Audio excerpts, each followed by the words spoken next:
lalace babu taimako al'amura sai ta barbariya kawai suke yi yanzu ya shirya ni kamata ina da alhaji otiwo ina da mutane da dama cikin gari gashi a ce na kuma ina kuka saboda rashin harakar yi kowa shi taimaka min aka ina nuna asalin babu harakar yi kasuwanci ya ja baya al'amari sai ta barbariya shi kai Allah ubangiji kai Allah ubangiji haka mai taimaka min shi ba na harakar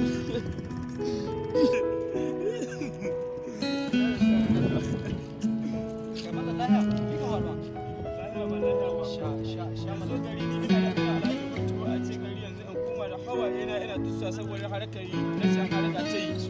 yanzu ya je rera gare ku alhaji yanzu ku a matsayin da kuke da kuke da kuwa a ce ban da harkar yi a ka'ida don asamin amma ka sani ba je yayi na da ruwa sun hafana Allah ya sawa akwai a shi ne ba a gane zan ba hakuri ka ce ka jari ka ja ci da kanka ka ci da iyalanka har da sauran jama'a ko da a riba raba maka ko kuma a na yayi ma kaja ku kai kuma no a ko da ba ko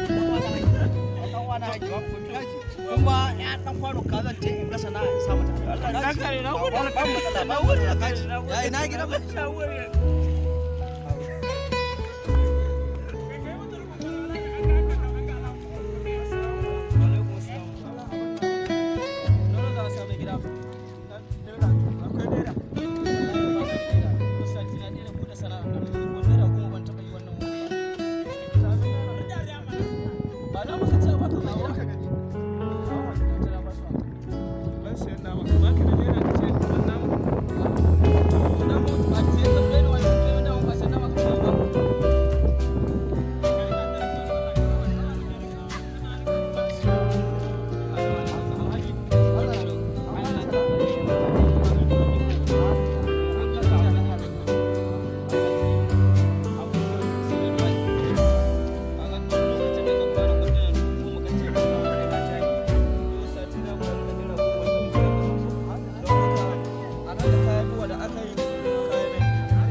don haka kayan min duk wanda aka yi kuma na gode Allah ya bar ku zumunci da kana kai don haka ga kudinka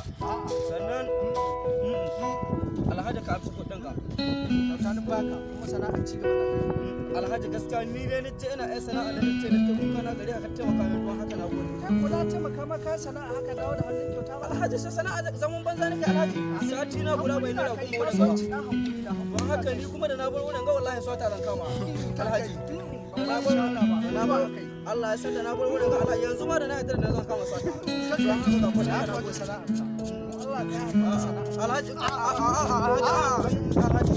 na gode alhaji kai dai ka alci kudin ka ba na hansa abu ka hannu shi ya ma har lahira amma ka kake kasu Allah ya sa alhaji ni sata ta kime ita zan kama ba na son kai sata dan wana